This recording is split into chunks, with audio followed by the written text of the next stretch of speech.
안녕하십니까. 1월 5일 강한 주식의 증시 브리핑 간략하게 진행하도록 하겠습니다. 어제 미국 증시 또 연이어서 하락세를 보였습니다. 반등 시도가 좀 나오긴 했었는데요.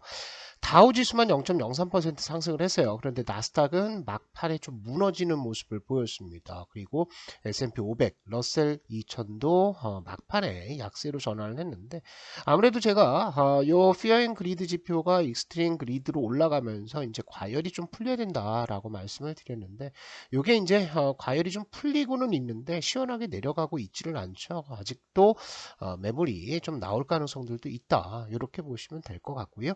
자, 상승 종목은 2,840개, 하락 종목은 2,960개였습니다. 어제 미국 증시의 분위기는 하락 종목과 상승 종목이 대략적으로 비슷했었습니다. 그리고 상승폭과 하락폭도 그렇게 크지 않은 약보합 아니면 강보합 수준이었는데 지수가 밀린 것은 매그니피센트 7 종목이라고 얘기를 하죠. 대형주 7개들, 빅테크 7개 종목들이 돌아가면서 두드려 맞고 있어요. 그래서 섹터별로 보면서 종목들을 한번 짚어보면요.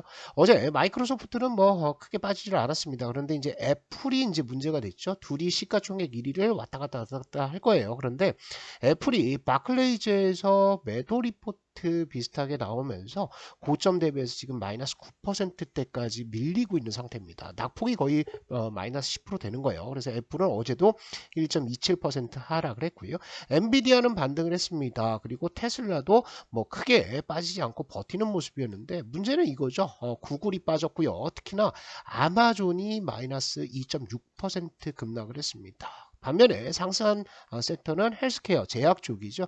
이쪽은 JP 모건의 컨퍼런스, 헬스케어 컨퍼런스가 다음 주에 예정이 되어 있고 일라이를 비롯해서 요 헬스케어 관련주들이 신약 효과 이런 것들 때문에 실적에 대한 기대감들이 있어요. 그래서 헬스케어 쪽이 아직은 강한 상황인데 이것을 지금 들어가기는 좀 부담스럽다. 헬스케어 컨퍼런스 시작이 되면 아마 재료 노출이라는 얘기가 나오면서 한 번씩 밀릴 겁니다. 그 다음에 보시는 거예요. 실적 발표가 언제 나온다? 미국 기업들 1월 말에서 2월 초에 실적이 발표되는데 이때를 기점으로 주가가 다시 한번 반등할 수 있어요. 그러면 지금 사는 게 아니고 헬스케어 컨퍼런스 재료 노출된 다음에 매물이 나오면 그때 보시는 전략이 유효하다라고 보시고요.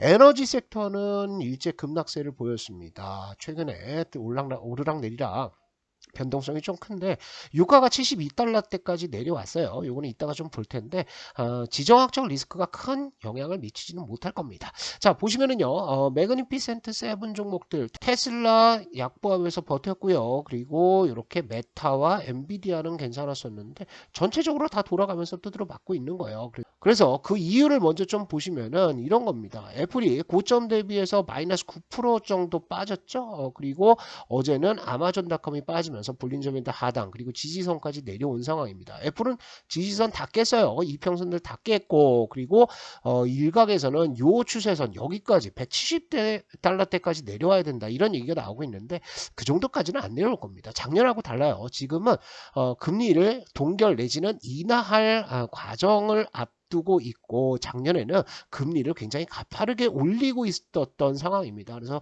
시장의 큰 흐름 자체가 다르다라고 보시면 될 것 같은데 이유는 이겁니다. 애플이 또 투자 등급 하향 리포트가 나왔습니다. 그리고 아마존 같은 경우에는 이 틱톡 있죠. 틱톡이 전자상거래 쪽으로 진출을 합니다. 그래서 미국의 결제액을 175억 달러, 우리 돈으로 한 23조 원 되거든요. 그런데 작년에는 대략적으로 2조에서 3조 정도를 벌었어요. 매출을 냈는데 이거를 10배 이상 늘리겠다. 그러면은 전자상거래 쪽에 굉장히 공격적인 마케팅을 하겠다라는 거죠. 그렇다면 당연히 아마존의 매출 또 시장 점유율이 빠질 것이다 라는 우려 때문에 마이너스 2.6% 정도 빠졌고요.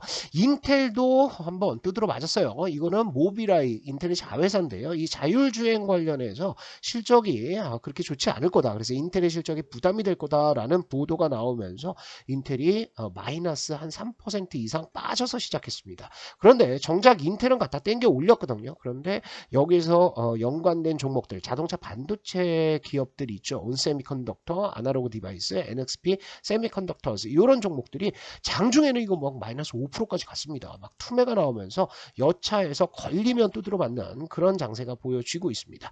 어제 지표 나온 것을 보면요. 예상치를 고용 지표들이 조금씩 상회를 했습니다.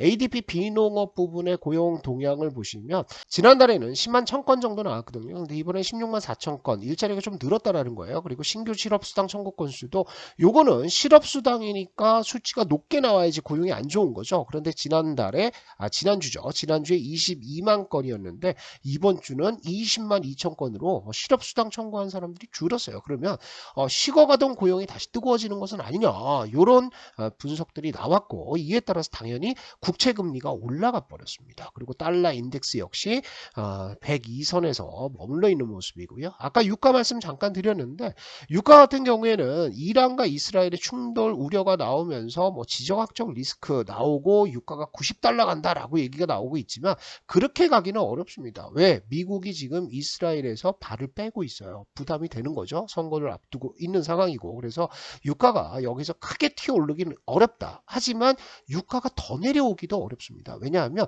이렇게 내려갈 때마다 뭐 하냐면 미국이 전략 비축유를 다시 채우고 있습니다. 그래서 수요, 하방을 막아주는 수요는 지금 탄탄하게 있는데 상방적으로 못 간다. 그러면 결국엔 박스권으로 흐를 가능성들이 있어요. 그래서 유가는 너무 걱정 안 하신다라고 보시고요. 빅스 지표 12선까지 내려왔다가 올라갔습니다. 이거는 이제 뭐 S&P 500 지수에 대한 풋옵션이라고 생각하시면 되겠는데, 요거는 누가 좀 관리하는 거 아닌가라는 생각도 들어요. 이렇게 급등하면 한 12시에서 1시 사이에는 이렇게 패대기를 치는 물량들이 나옵니다. 그런데 어제도 나왔었는데 이 힘이 좀 줄어들고 있죠. 그래서 빅스 지표가 조금 더 올라가면 시장에는 부담이 될 겁니다. 자, 어쨌든 미국 시장은 이렇게 움직였고요. 우리 시장 힘이 없죠. 좀 아쉬운 부분들이 많습니다. 미국, 유럽, 그리고 아시아, 뭐 일본까지도 전부 작년에 전고점대를 탈환하면서 급등세가 나오고 조정을 받는 건데 우리는 그렇게 나오지 않고 있습니다. 올라가지도 못하고 지금 조정권에 들어가고 있어요. 자, 중요하게 보셔야 될 수급 이겁니다. 외국인들의 선물 동향은 꼭 챙겨보시라. 이게 1월 3일 날에는 1조 5천억 정도 나왔습니다. 이게 장중에는 1조 7천억, 8천억까지 갔었는데 하루 종일 매도를 친다라고 한다면, 선물 매도가 나오면 당연히 누가 금융투자 쪽에서 현물 매도, 프로그램 매도를 더 쏟아낼 수밖에 없어요. 그래서 그게 이제 부담이 되는 거고요. 그래서 외국인들의 선물 매도가 만약에 쌓인다라고 했을 때는 시장 한 단계 더 다운그레이드 될 수 있다라고 보시면 될 것 같아요. 삼성전자 어제 일단 11선은 회복했었는데 이게 오늘 버텨주지 못한다라고 한다면 지수는 전반적으로 한 번 더 밀릴 거예요. 우리가 지수 흐름들 보시면은 코스피 시장은 21선 안착 구간에 들어갔습니다. 그래서 지수는 이렇게 올라가다가 21선 닿아도 상관은 없어요. 그런데 이렇게 내려오는 구간에서 갭하락이 떨어진 게 좀 부담스럽다라는 거죠. 그래서 이런 갭들 요거는 되돌려 세우기가 상당히 어렵고 에너지도 좀 많이 필요합니다. 코스닥 시장 같은 경우에는 그나마 나아요. 어제 에코프로와 에코프로 비행 같은 배터리 관련주들의 매수가 좀 들어가면서 지수가 방어되는 모습을 보여주고 있는데, 일단 우리 시장도 주도 업종들이 몇 개가 있습니까? 첫 번째가 이제 배터리, 덩어리 큰 애들이에요. 그 다음에 반도체가 있고 최근 들어서는 헬스케어가 있죠. 그래서 요 세 업종들에서 수급들이 뱅뱅뱅뱅 돌고 있습니다. 그런데 이 뱅뱅뱅뱅 도는 수급들이 일시적으로 한쪽으로 몰려가지고 지수를 끌고 올라가는, 그러니까 이렇게 두 개 업종이 올라가든지 아니면 이렇게 두 개 업종들이 올라가든지 아니면 이렇게 두 개 업종들이 올라가든지 하면서 지수가 이렇게 올라가는 흐름들이 나왔었는데 지금 그런 수급들은 아니라고요. 왜냐하면 개인들의 매수 여력들은 늘고 있습니다. 예탁금이 59조에 늘었다가 56조까지 줄기는 했지만 이전보다 3, 4조 정도 늘었어요. 하지만 이 힘만으로 올리기 어렵다. 누가 들어와야 되냐?